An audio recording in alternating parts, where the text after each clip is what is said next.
All right. Excited to be today with my new friend, Greg Hirschhorn. So, Greg is the CEO and co founder of a company called Two Lost.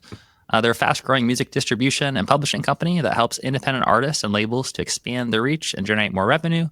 He brings a background both from running independent labels and producing engineering for major label acts, as well as making successful investments in brands like Liquid Death and Ghost Lifestyle. So he's able to sort of combine his passion for music and strong business acumen. So I'm excited to have him on the podcast today to talk a little bit about analytics and distribution. And as an indie artist, what are the things you really need to have your finger on the pulse of in order to grow a successful music career? And so, Greg, thank you for taking the time to be here on the podcast today. Yeah, thank you for having me, Michael. Absolutely. So to kick things off, maybe for anyone that this is their first time meeting you and hearing about Two Lost, could you share a brief introduction to your story, co-founding the company, and kind of what's the main problem that you set out to serve? Yeah, for sure.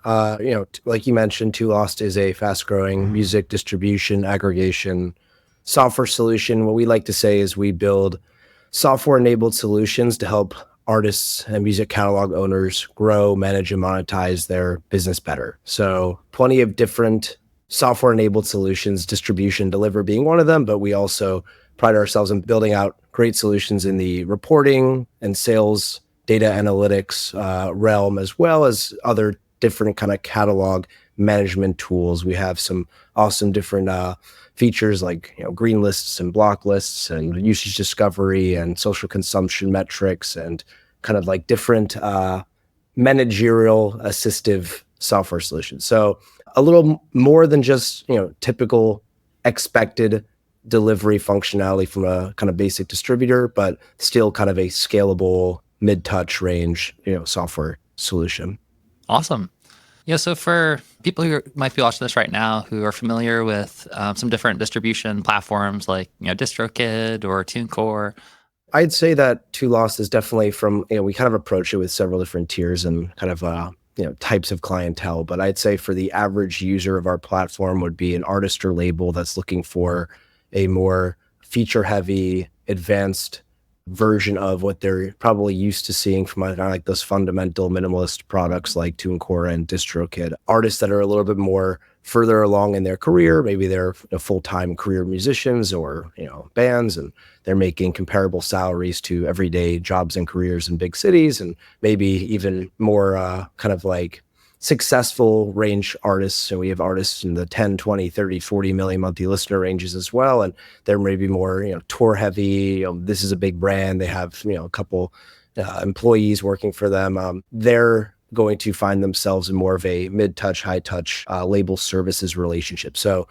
similar to what you'd experience at a major label or owned distributor like Sony's The Orchard, or a solution like Virgin Music Group over at Universal, a still independent, artist-friendly, extremely, again, from an ownership perspective, favorable to the artist, the client, but ultimately a little bit more of a servicing function from our business. So usually monetary advances and marketing budgets applied, but ultimately a kind of a step up from the DIY approach we approach with our everyday clientele. Awesome. Yeah, so it sounds like really what the need, or the gap that you guys fill is, on one side, you have record labels and major record labels that are handling these services for clients. But in terms of an ownership situation, like most of the actual royalties and revenue doesn't flow to the artist. There's less control. On the flip side, you have DistroKid and some of these platforms where it's completely do-it-yourself, no hands-on, no kind of personal touch to it. And so what you've created the platform for is to serve the gap between those for artists that... Sure. I think the goal has been to kind of offer a hybrid solution where you could live between both of those worlds a little bit more seamlessly without having to kind of re-administer or re-enter or renegotiate relationships. So the goal is there are plenty of artists that find themselves, I feel like, in both parts of those further spectrums within their career life cycle, right? So they could be a hobbyist that becomes the viral sensation of tomorrow and wants to enter a more full-fledged label service arrangement, but then that virality might dwindle down or kind of plateau, and that's okay. And they find themselves being deprioritized from a major label. And I just think the most scalable solution requires a little bit less of a one-size-fits-all solution from a record label or it's difficult to scale people systems it's much easier to scale software systems. And I think music is in a weird intersection right now of being very transactional and relationship and network heavy, but at the same time, that's why we say software enabled solutions. I do feel like software automation are assistive in helping us help as many artists and creators as possible without necessarily watering down the quality of service that they would be expecting at a later stage moment in their careers. I like to say we're different than record labels and everyday distributors because we approach it with more of a hybrid focus, knowing that people will live on multiple kind of parts of the spectrum over their careers regarding, where they are. And that's all relative, and kind of where our focus is trying to make sure we can meet them where they're at today and kind of build solutions in position and put them in position to succeed where they're at tomorrow as much as possible without having them re-enter or renegotiate new arrangements, leave our service just to find themselves coming back a few months later. So that's the goal. Got it. Cool. It sounds like what you've built is sort of a hybrid solution where you can create more personalized services to the artist, but done in a way that is more scalable because you're focused on developing more of the software side of things as opposed to the people side of things. Cool. I mean, especially right now with the age of AI, and we're approaching like agents and having more and more personalization. It seems like that's a world that's sort of ripe for growth. Yeah, I'm curious for the artists who are listening or watching this right now who maybe they're interested in exploring the platform more and kind of are curious about what are some of the analytics or the features that kind of set it apart from what they're currently using, which for many of them will be things like DistroKid and sort of those hands-off, less personalization approaches. Could you share maybe a few of your favorite features that you've developed and the things that the artists are finding most valuable? Yeah, and I'm gonna try to avoid like saying like we do something that someone else doesn't. I'm familiar with some of the competitors in the space, but I want to spend more time just like focusing on I think what we do that ultimately helps clients and stay away from being like, oh, we do this, but someone else doesn't. And I feel like there's plenty of great solutions out there in the space, but I know our solution, so I just want to make sure I'm not. So please stop me if I get competitive sometimes. I'm very proud of our product, and feel free to interrupt me if I start saying that so we do something better than someone else. But I do think we do provide some interesting analytics that a lot of clients may not find in other areas. With new products coming out, and I think this is what gives us a lot of edge in the space. With new products and betas coming out from different streaming services like Spotify's Discovery Mode, I'll use for an example here, it can be somewhat advantageous, but also extremely confusing and problematic to some. Our goal is to build transparent dashboards and KPIs and kind of give people the ability to better understand this stuff as soon as this stuff comes to market. So we work very closely with our DSP partners and stores and services like Apple Music, Spotify, Pandora, et cetera, to build out different dashboards and, again, analytical functionality to give people a better understanding and more transparency into how this stuff works. So one of the cool things we've added recently is our Discovery Mode analytics dashboard. It kind of shows you your total streams, obviously, that you're getting on platforms like Spotify in this case for Discovery Mode, but then you can break down how many of those streams came and derived directly from Discovery Mode and then the corresponding monetary deductions. Obviously, Discovery Mode is a 30% deduction by Spotify on the gross level of those royalties. So it's pre-deducted prior to making payment. And to avoid not only a lot of clients being confused why their kind of per stream royalty rate may be visibly going down, my mindset is as long as you're getting more than 30% increases in your streaming activity from those sources, like it's a good ROI, right? If you get 32% bump in your streaming activity and it's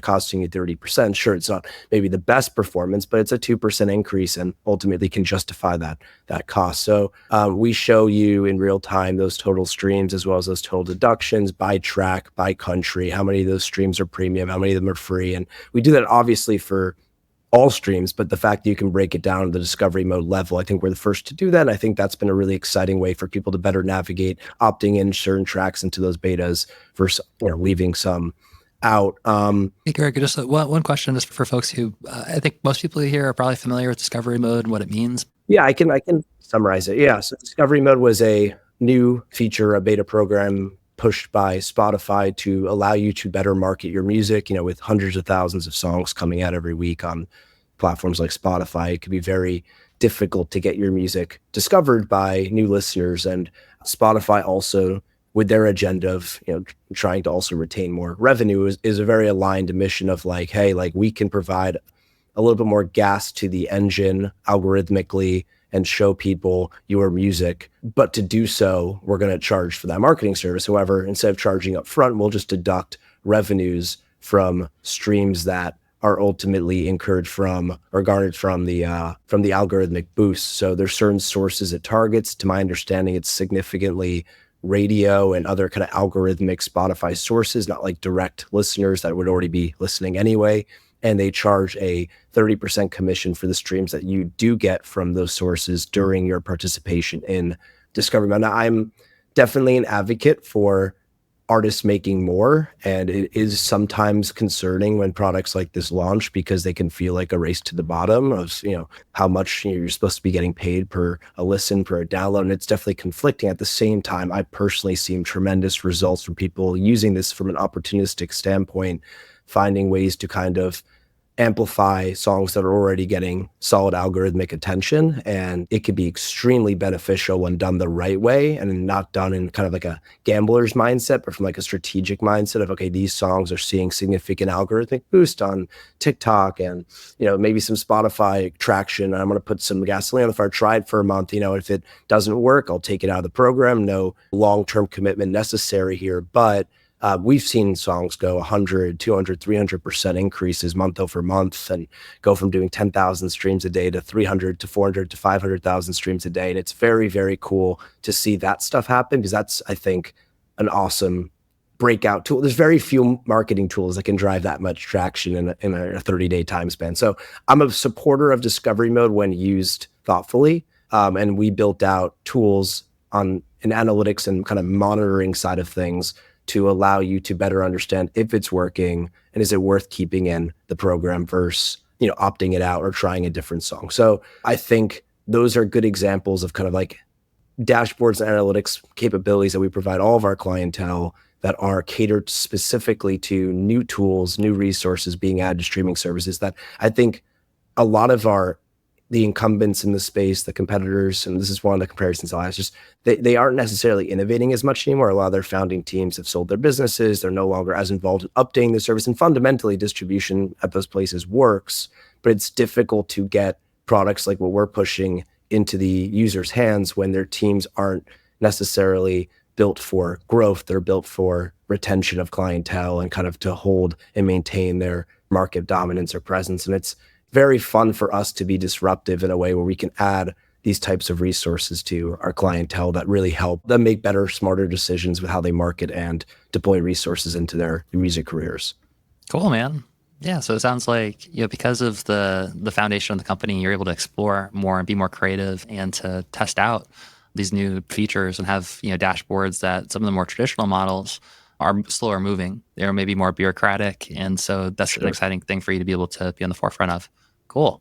Any other kind of prime examples of things that you're excited about that you're working on, new features? I feel like today with the news, I'm sure you saw in the trades with UMG's lawsuit against Believe being a pretty crazy kind of, I wouldn't say momentous because it's definitely like not good or bad. It's definitely concerning, but definitely a interesting development in the independent sector, seeing a major label very publicly go after a competitor for what they're concerned as blatant copyright infringement at scale. I think we have been pioneers in compliance technology for the music business. One of the things that we do, and if anyone is listening that is a 2Lost client, they would already know this. If you're thinking of becoming one, you should be mindful of this, is that when you're onboarding into a 2Lost account for the first time, you're prompted to scan your ID and take a selfie. And I get a lot of pushback from that sometimes. I think there's a lot of clientele that honestly just genuinely want to stay anonymous, or they're not necessarily bad actors, but they just feel like, hey, why should I be asked to do this when other kind of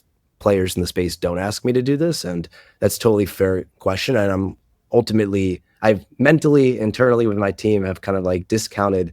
We know that we potentially have caused some friction and we'll lose some business from doing this. In the long run, though, I think it was definitely an awesome decision. The clients that do engage, that aren't bad actors, feel safer. The trust of the business kind of has this bank level security mindset where they're feeling a little bit more kind of like they have a complete relationship with us where we truly understand who they are and vice versa.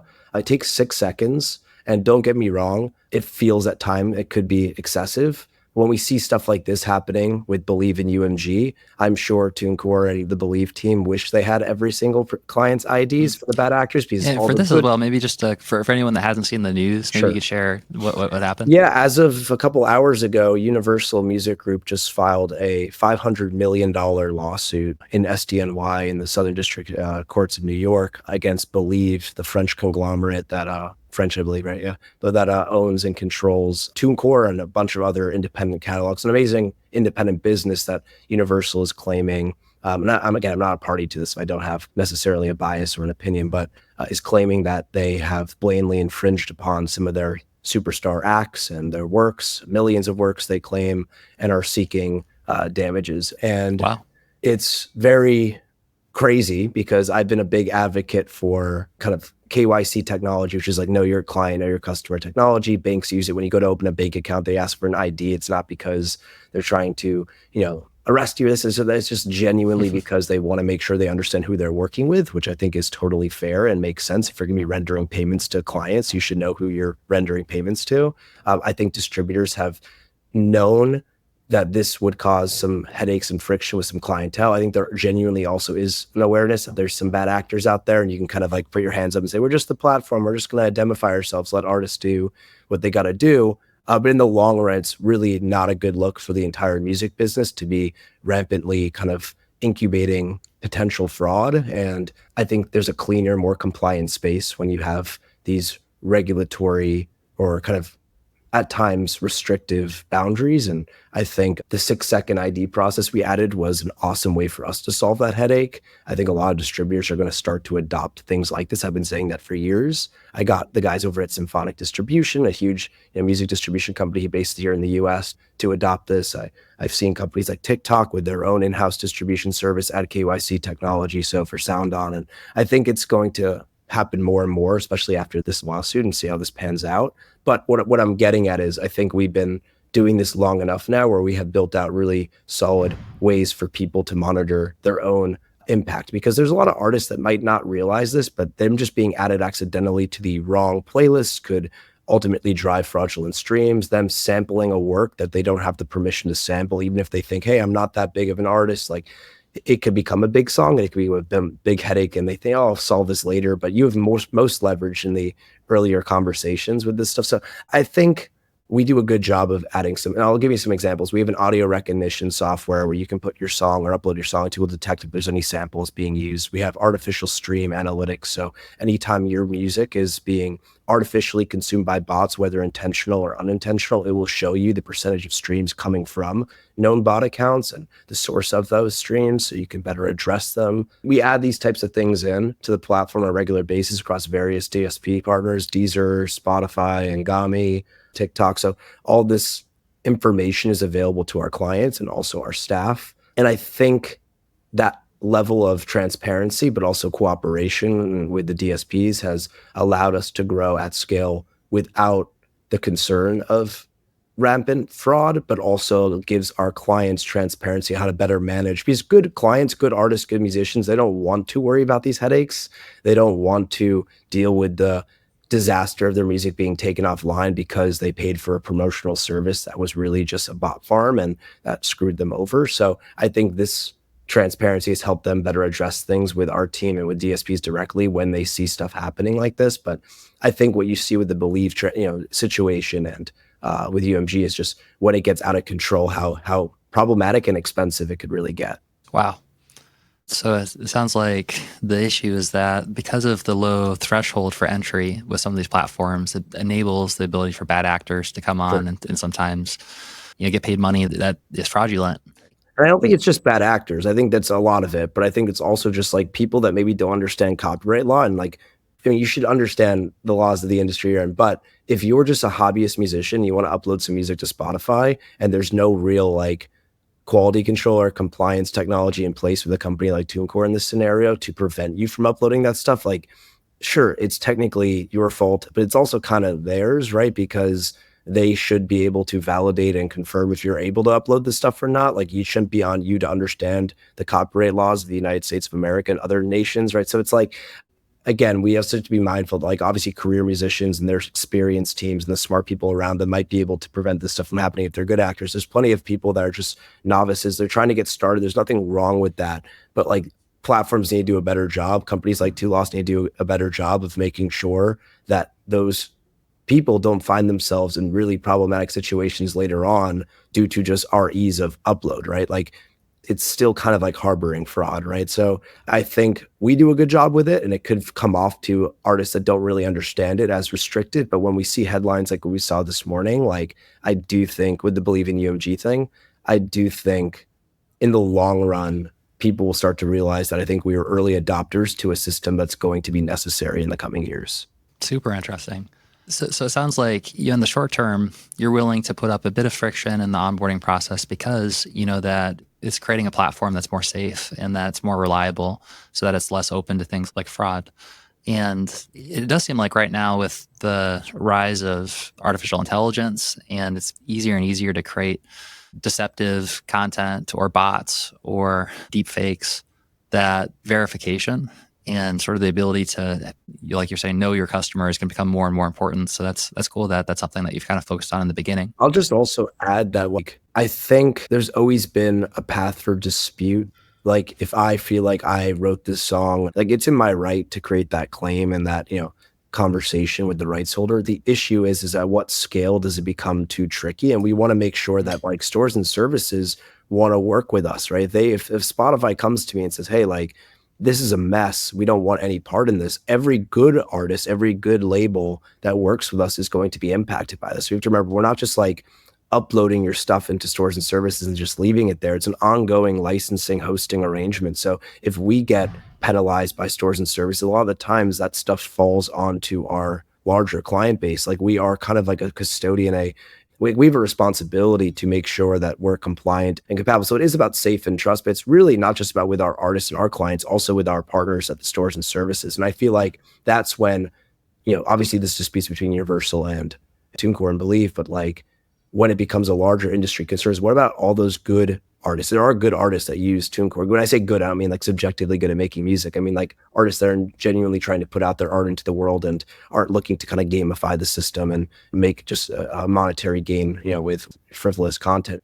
Those clients that I'm concerned about that will maybe have unavailability or be restricted from certain things because they chose to work with a partner that isn't necessarily up to the par of what's expected from a compliance standpoint. So that's what we're trying to make sure the narrative is with our compliance technology is like, hey, we know it's a little bit of friction, and sure, as AI and machine learning and music created by machines, it's just going to become more and more of a common trend. There's still going to be a rights holder, right? So someone's still going to be representing that content on behalf of whatever mechanisms they're using to make said music. As long as you actually own the rights to that music, you're good to do this. But we need just to confirm that you own the rights to this music before you upload this content, which I think is a very fair, expectation. Makes sense. Yeah, and if I remember correctly, not so recently, Spotify basically started cracking down on distributors and basically said, you know what, you are responsible for doing this. And it sounds like you've, kind of from the foundation, have built things in a way that's aligned with that. For sure.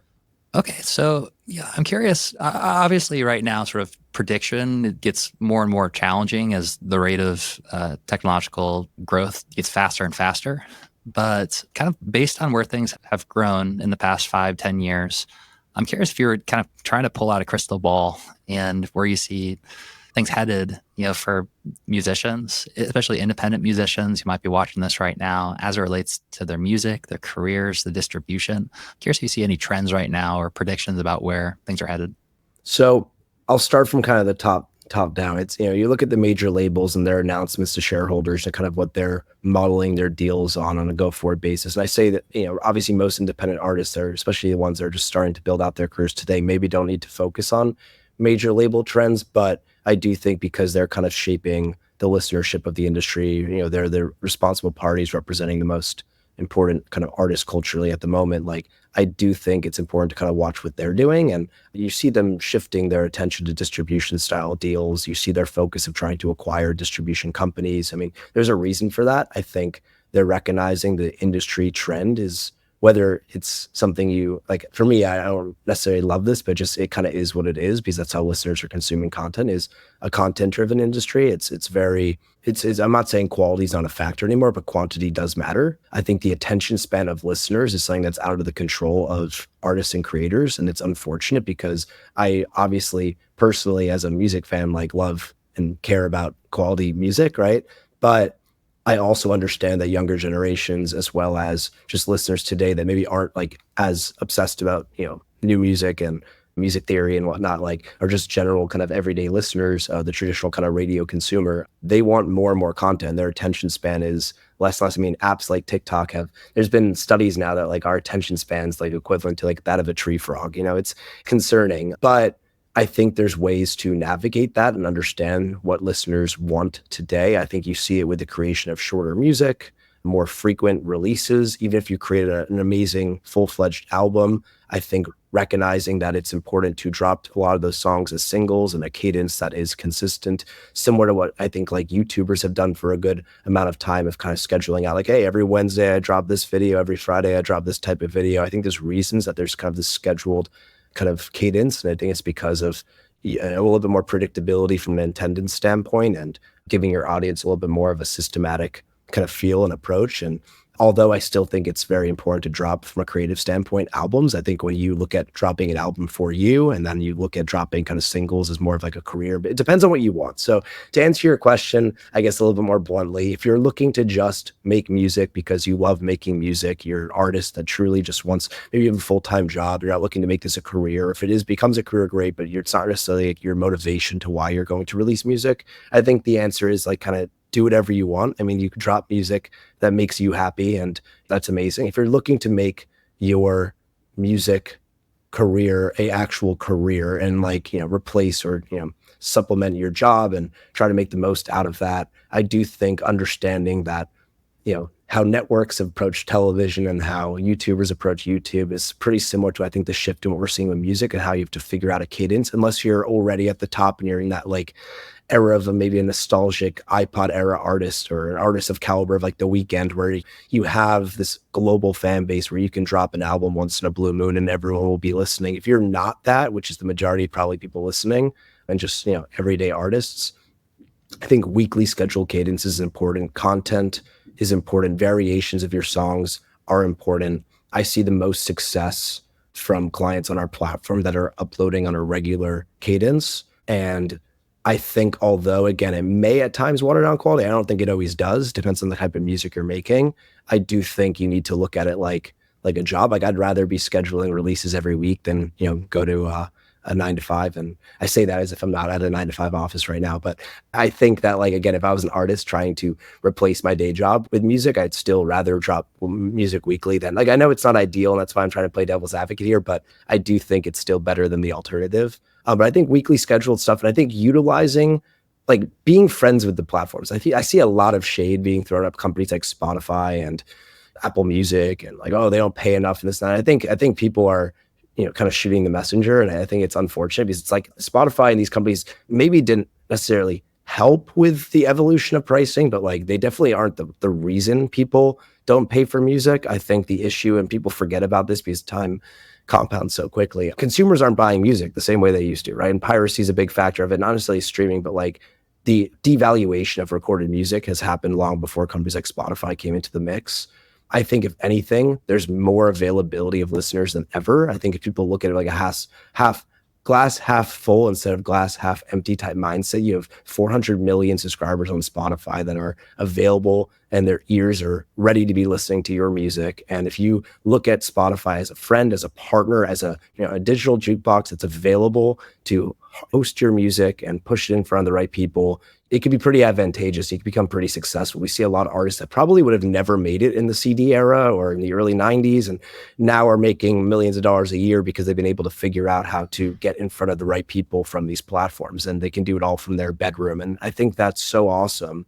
I also understand the struggle of that sea I mentioned before, of so much new music coming out every day. And I think the best way to kind of, it's like, don't fight the tide type of mindset. Like, you kind of have to join in, like you have to, drop music too. Like, I think that's what that weekly kind of cadence I'm referring to, it makes the most sense. And again, creating music isn't, I heard Daniel Ek over at Spotify say something that I didn't necessarily love, where he said, like music is so easy to make now, or like it's so affordable to make. And sure, I think it's easier to manufacture a solid recording.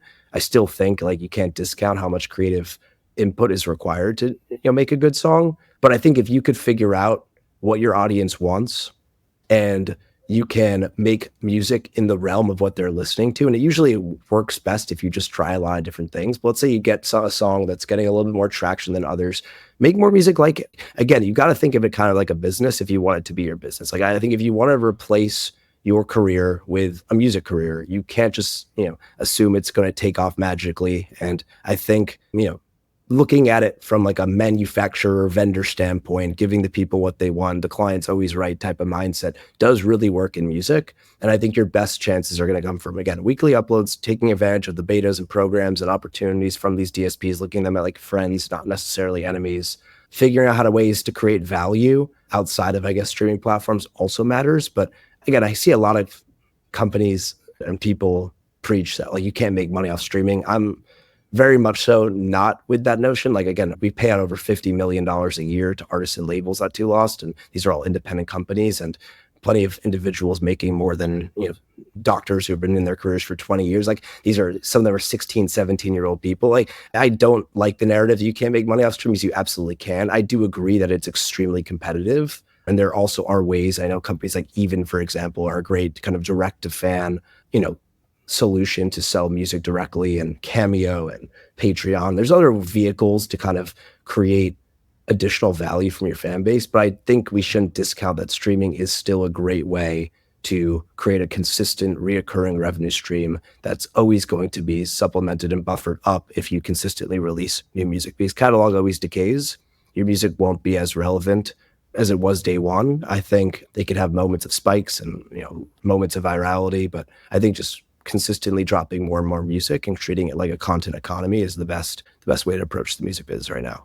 Super helpful. So it sounds like really like the main piece of advice is around thinking about your business like a content creator, like an engine, where like YouTubers, you might have a weekly schedule where you're dropping a new piece of content. I want to just add that I agree. I think that's for the artists that really want to look at it like a career. I think like I don't want to discount the fact that there are plenty of artists out there that just want to put out art, and like then this doesn't really apply to them. But this is for artists that are looking to make as much money as they can off of their music careers.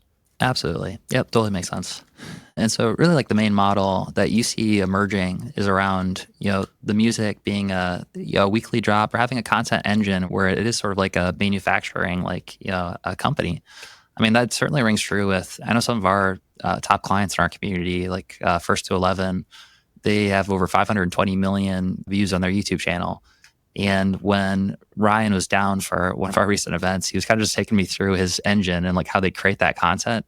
It is very much so exactly what you're saying. Like it's like down to a T. Artists like have cracked it. We have a lot of like, again, I think Two Lost represents over 400,000 artists and labels now. And definitely plenty of them aren't looking at it like a career necessarily, but we have plenty of really interesting like artists that, again, I wouldn't necessarily see like selling out a full-fledged tour in like the CD era, but like are able to garner millions and millions of listeners every month by just kind of keeping up a weekly cadence. You see it more and more with the artists that are actually like benefiting from the streaming era. And it's, again, I don't think this solution applies to all type of creators, but I do think from like a generalization standpoint, like I do think this feedback is worth trying. And I think there's a narrative that's like you're watering down your content if you're dropping frequently, or maybe like there's certain artists that kind of treat their art like scarcity is king. It's like, I hear that.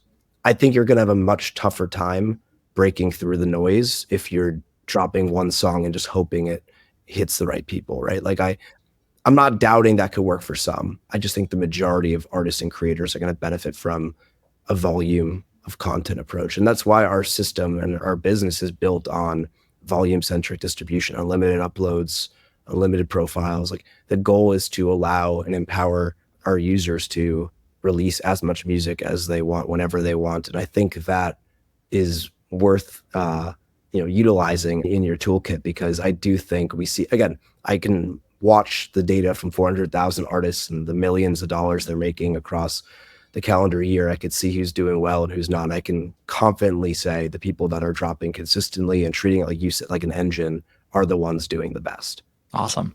So, Greg, man, this has been a great conversation. I really appreciate you taking the time to share a little bit about what you see that's working right now. Especially a lot of this information, I think, isn't necessarily accessible to an independent artist. A lot of it kind of comes from some existing structures. So, thank you for building this platform. And for anyone that's listening or watching this right now who wants to explore the platform, could you share just briefly who you think would get the most value from it? Who's it really designed for, and how can they get started? I'd say artists that have existing catalog in other distribution platforms or have utilized platforms before definitely could, take advantage of some of our content migration and catalog migration tools and give it a go. But really any artist that has the rights, they own and control their catalog, they haven't assigned it to a record label. I'd say managers definitely, especially, smarter operators that like understand the music business and understand how to read and analyze the data we're making available to them. And record labels that are volume centric, that are looking to manage significant catalog with, the ability to, again, analyze and interpret that data. Maybe they have data scientists on payroll. Like the platform's very accessible for them as well. You can get there by going to toolost.com, TOOLOST.com. And there's a public pricing page, very transparent overview of what we offer and what we don't offer. And, if it makes sense to you guys, like you guys can definitely take a stab at it. It's definitely more so an open source attitude with how we approach the types of users and use cases. Fantastic. Well, like always, we'll put all the links in the show notes for easy access. And Greg, thanks so much for being on the episode today. Yeah, thank you, Michael, for having me. Have a go on. Yeah.